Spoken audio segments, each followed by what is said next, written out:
나 여호와가 말하노라 내가 북방 모든 나라의 족속을 부를 것인즉.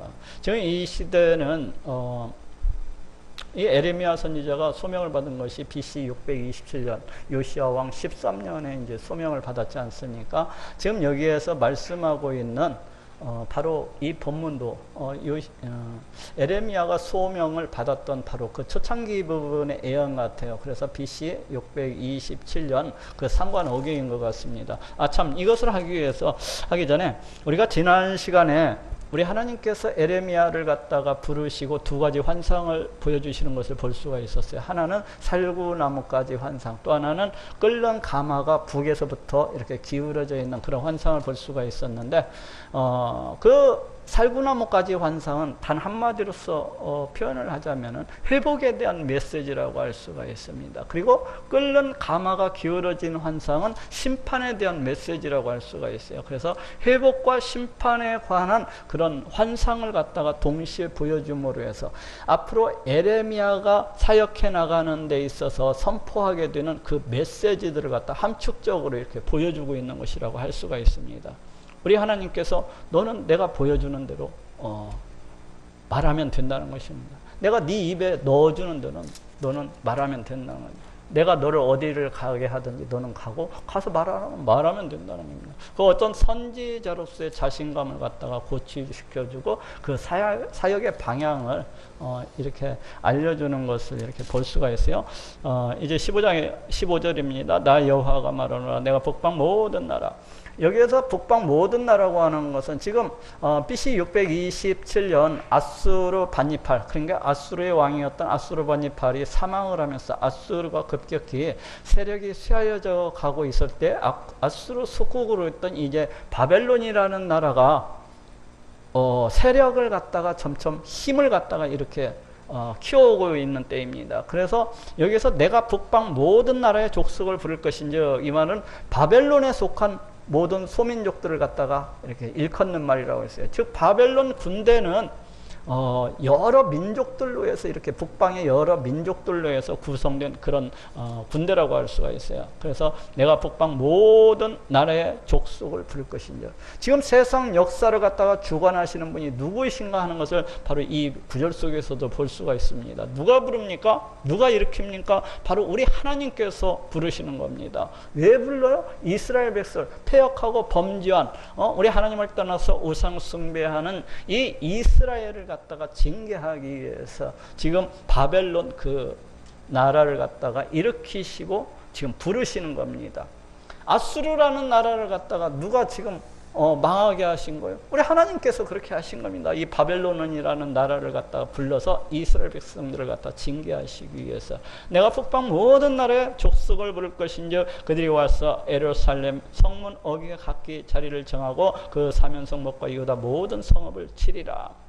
지금 우리 하나님께서 그 바벨론이 그 군대를 갖다가 불러가지고 예루살렘 성문 어귀에 각기 자리를 정하고, 이것을 갖다가 이제 많은 신학자들이 두 가지로 해서 이렇게 두 가지 주장이 있습니다. 이 본문을 대하는 데 있어서 첫 번째 주장은 예루살렘 성을 갖다가 이렇게 감쌀 것이라는 것, 에워쌀 것이라는 것으로서 이렇게 해석을 보시는 그런 분들이 있고, 또 한 부류는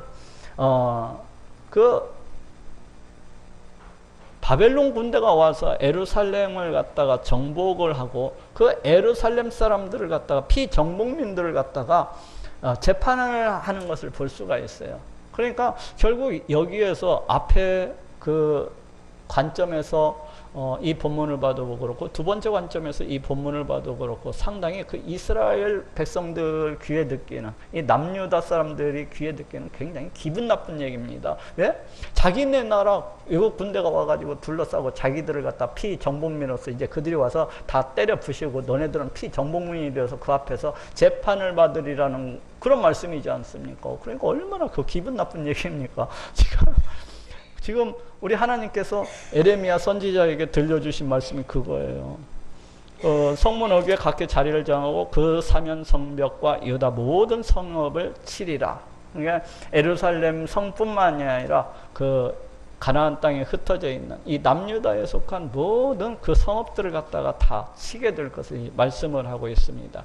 무리가 나를 버리고 다른 신들에게 분향을 하며 자기 손으로 만든 것에 절하였은즉 내가 나의 심판을 베풀어 그들의 모든 죄악을 징계하리라. 우리 하나님께서 그 바벨론 군대를 갖다가 이렇게 불러오셔가지고 이스라엘 백성들을 치시는 그 이유에 대해서 이야기를 하고 있습니다. 여기서 무리라고 하는 것은 이제 남유다 모든 백성들을 가리키죠. 그들이 나를 버리고 다른 신들에게 분향을 하며 우상 숭배를 했다는 거예요. 우리 하나님을 갖다가 버려버리고 자기 손으로 만든 것을 절하였으며, 우상이라고 하는 것이 우리 사람이 만들어낸 것, 자기들의 욕심을 쫓아서 만들어낸 그런 헛된 것이 아닙니까? 자기들이 풍요롭게 살기 위해서 야 너는 풍요의 신이 되어라 해서 만들어낸 것이 그 우상이라고 할 수가 있어요. 그래서 자기의 욕심을 쫓아서 이렇게 만들어낸 그 헛된 것에 절하였었기 때문에 내가 나의 심판을 베풀어. 우리 하나님께서 그 남유다를 갖다가 치시는 그 징계하시는 이유에 대해서 말씀을 하고 있어요. 그들의 모든 죄악을 징계하리다. 이스라엘 백성들이, 남유다 백성들이 우리 하나님을 떠나서 이제 우상 숭배했던 죄악, 그리고 자기들의 욕심을 쫓아서 가난한 자들, 힘없는 자들을 갖다가 그렇게 종처럼 부리고 그렇게 빼앗았던 것, 이런 모든 죄악들을 갖다가 다 징계하리라는 겁니다. 그러므로 너는 네 허리를 동이고 일어나. 보통 허리를 동이는 것은 전투에 나가는 병사가, 이제 전장에 나가는 병사가 싸우기 위해서 허리를 갖다가 동이는 것을 갖다가 볼 수가 있습니다. 옷이 뭐 걸리적거리면 잘 싸울 수가 없으니, 그렇기 때문에 전투에 나가는 병사가 자기 허리를 갖다 단단히 동여매고 그 운동화 끈도 그 신발도 갖다가 단단히 조여매고 그렇게 해서 이렇게 나가는 것을 볼 수가 있어요. 그것은 어떤 전쟁에 대한 어떤 준비하는 마음, 담대한 마음, 적극적으로 싸우고자 하는 이런 모든 것들이 이제 다 들어가 있다고 볼 수 있어요.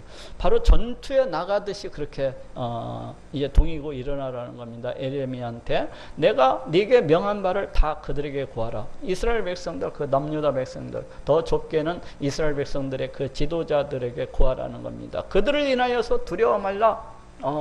이제 이스라엘 백성들, 그 남유다 백성들, 종교 지도자들, 정치 지도자들, 이런 자들을 인하여서 두려워 말라는 겁니다. 왜 두려워 말라는? 두렵건대 내가 너로 그들 앞에서 두려움을 당하게 할까 하노라. 이 말씀이 상당히, 이게 무슨 말인지 참 애매모호한, 그렇게 이렇게 쓰여 있어요. 그래서 여러 가지 번역 성경을 이렇게 다 비교를 해봤는데, 다들 그냥 어렵게 이렇게 해석을 하고 있더라고요. 근데 그들 앞에서 두려워하지 아니하도록 네가 마음을 담대히 가져라, 뭐 그런 의미로서 쓰이고 있다고 생각을 하면 될 것 같아요. 두려워 말라. 즉 네가 그들 앞에서 두려워하지 아니하도록 담대히 그런 마음을 가지라는 의미에서 이렇게 쓰여져 있는 것 같아요.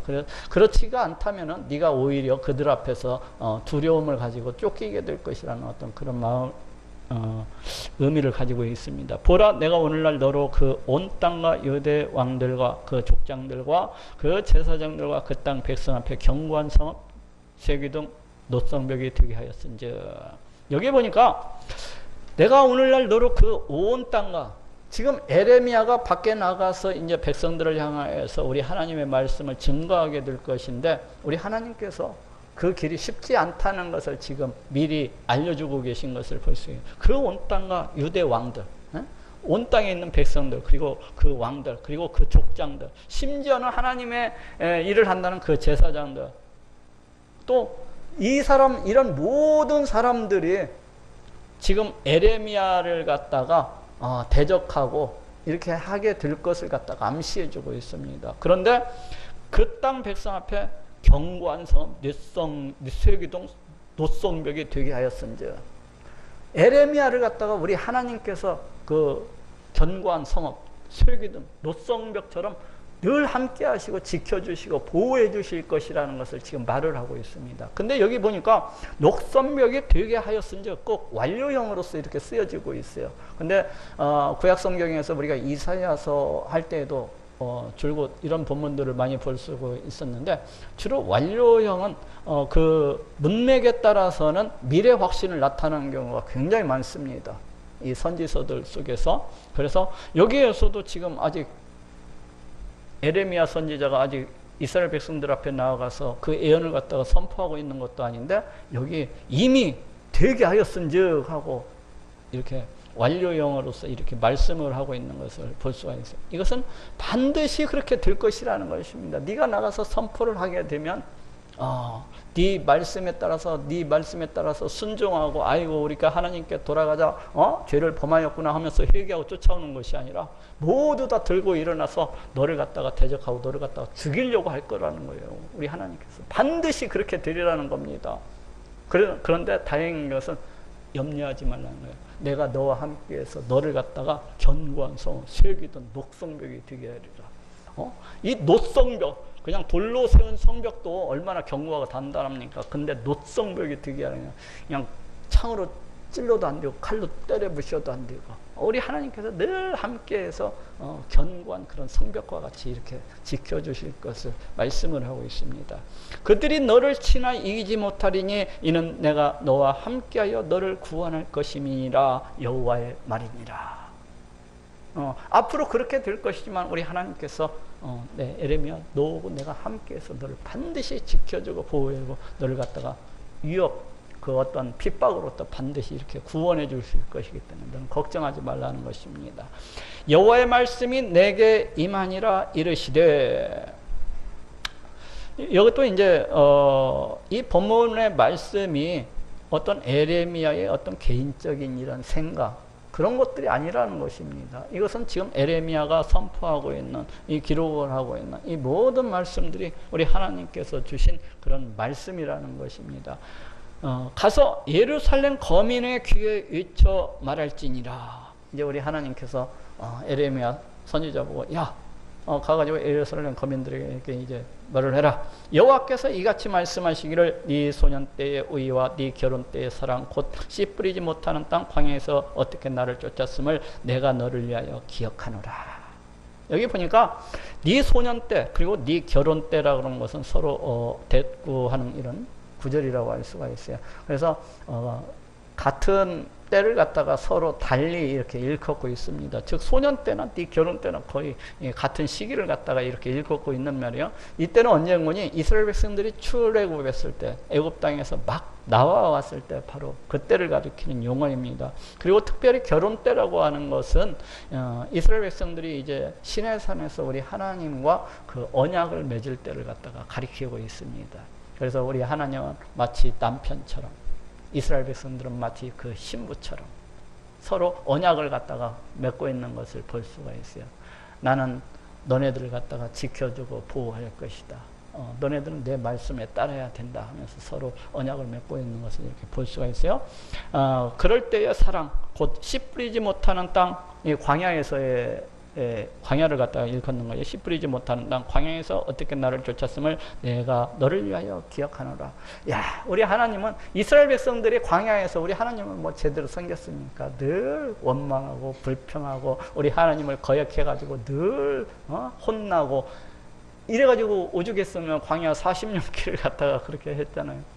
그랬는데도 불구하고 우리 하나님께서 그때를 갖다가 추억하시면서 그 이스라엘 백성들이 그 광야 가운데서 우리 하나님을 갖다가 사랑하던 그 모습, 그 광야 가운데서 이스라엘 백성들이 우리 하나님께 순종하던 그 모습, 좋았었던 모습만 우리 하나님이 그때를 갖다가 추억을 하는 겁니다. 이 백성들이 그때 나한테 이렇게 따랐었는데, 이는 꼭 우리 부모님들이 우리 자식을 바라보는 그것과도 똑같아요. 우리도 이렇게 자식을 키우면서 그 자식이 못했던 것을 갖다가 기억하는 것이 아니라 조그만 일일지라도 그 자식이 이 자식이 자기한테 잘해줬던 것, 그런 것들을 갖다가 그때를 추억하면서 이렇게 생각을 하잖아요.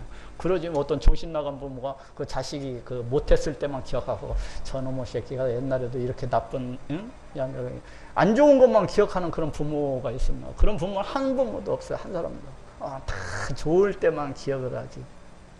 어떤 부모는 막 그 유치원 때 선물 하나 한 것을 갖다가 편히 몇십 년 동안 들고 가면서 이거 네가 7살 때 나를 갖다 선물해 줬는데 이러면서 그거 보고 쫓아서 이러듯이 우리 하나님께서도 그 이스라엘 백성들이 그 초창기 때 우리 하나님을 따라가 순종했었던 그 모습을 갖다가 기억을 하시면서 너무 좋아라 하시고 계신 겁니다. 내가 너를 위하여 기억하노라. 그때 이스라엘은 나 여호와의 성물 곧 나의 소산 중 처음 열매가 되었나니. 여기서 성물이라고 하는 것은 우리 하나님을 위해서 이렇게 따로 구별된 그런 물건이었다는 거예요. 그리고 곧 나의 소산 중 처음 열매. 처음 열매라고 하는 것은 우리가 농사를 지을 때 어떻습니까? 첫 열매를 갖다가 수확을 하게 되면은 그 뒤에 계속해서 수확이 이어지는 것을 갖다가 이렇게 볼 수가 있어요. 그런데 이제 그 중에서도 첫 열매는 너무나 기쁜 겁니다. 이건 한 해 농사를 지어가지고 첫 열매를 갖다 이렇게 수확하는 거기 때문에 너무나 기쁜 겁니다. 물론 앞으로 계속해서 수확이 그 열매가 있게 될 것이지만은, 근데 여기에서 이제 우리 하나님께서는 내 소유가 되었다는 얘기예요. 내 소유. 우리가 다 하나님의 소유가 되었다는 거예요. 하나님의 소유가 되었다. 근데 여기 이제 첫 열매라는 얘기에서 우리 하나님께서는 이 첫 열매를 통해서 이스라엘 백성들을 그 출애굽에서 이렇게 구원을 하시잖아요. 근데 그게 왜 첫 열매가 될 수가 있습니까? 물론 계속해서 이스라엘 백성들의 그 후손을 통해서 계속 하나님의 백성이 나올 수도 있겠지만은, 그것보다는 지금의 우리들의 모습까지도 지금 다 바라보고 계신 겁니다. 지금 우리들의 모습까지도. 우리는 첫 열매에 따른 계속적인 그런 열매들이라고 할 수가 있어요. 그래서 너무나 이렇게 어쨌거나 이스라엘 백성들을 갖다 그 출애굽 때 그 백성들을 굉장히 아끼시고 사랑하시고 또 귀하게 여겼다는 것을 알 수가 있어요. 그를 삼키는 자면 다 벌을 받아 재앙을 만났으리라. 이스라엘 백성들을 갖다가 해롭게 하는 자가 만약에 있었다면은 우리 하나님께서 가만두지 않았을 거라는 거 다 그냥 그처럼 우리 하나님께서 그 이스라엘 백성들을 갖다가 그처럼 아끼고 사랑했었다는 것입니다. 야곱 집과 이스라엘 집 모든 가족아 나 여호와의 말을 들으라. 근데 여기 야곱 집과 이스라엘 집이라고 이렇게 나오고 있는데, 이것은 내 나라의 그 남유다 백성들을 갖다가 가리킵니다. 하나님의 백성들을 갖다가 가리켜요. 근데 이 이스라엘이라는 명칭은 우리 하나님께서 축복의 그 명칭으로서 주신 것을 갖다가 봤었어요. 그러죠? 야곱이 이제 외삼촌 라반의 집에 가서 종살이 하다가 20년 동안의 생활을 마치고 돌아올 때 야복강 나루에서 천사와 씨름을 하면서 내게 복을 주시지 않으면 결코 놓아줄 수 없나이다 해가지고 그때 받았던 명칭이 뭐예요? 이스라엘이라 하리라. 하나님께서 다스리신다, 뭐 그런 뜻을 가지고 계시거든요. 이 축복의 약속으로서 주신 명칭이거든요. 너희는 야곱, 너는 앞으로 내 백성, 내 자녀가 될 것이고 나는 네 하나님이 될 것이라는 그런 약속입니다. 네가 내 말에 순종하고 따르기만 한다면 내가 너를 갖다가 지키고 보호해주고 다 해줄게. 그 약속으로서 주셨던 명칭이 바로 이스라엘입니다. 그래서 야곱 집과 이스라엘 집아, 이 언약의 명칭이라고 할 수가 있어요. 축복을 약속한 언약의 명칭이라고. 그래서 야곱 집과 이스라엘 집 모든 가족아 나 여호와의 말을 들으라.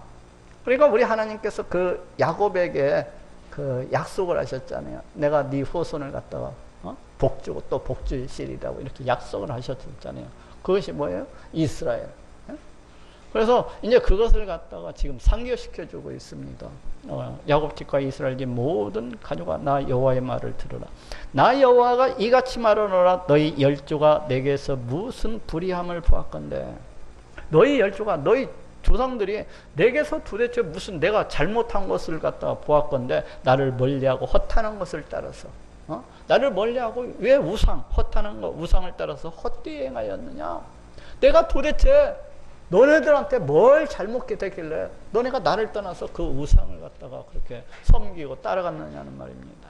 그들이 우리를 애굽 땅에서 인도하여 내시고 광야 곧 사막과 구덩이 땅, 건조하고 사망의 음침한 땅, 사람이 다니지 아니하고 거주치 아니하는 땅을 통곡케 하시던 여호와께서 어디 계시냐 말하지 아니하였다. 그들이라고 하는 것은 열조들이 아닙니까? 지금의 이스라엘 백성들을 포함해서 그 조상들까지도 어느 누구도 그 출애굽 때 함께 하셨던, 우리를 갖다가 구원해 주셨던 그 하나님, 그리고 그 광야 가운데에서 그 거친 땅, 메마른 땅, 그 건조한 땅, 그 가운데서 함께 하셨던 그 하나님을 찾는 사람이 없었다는 겁니다.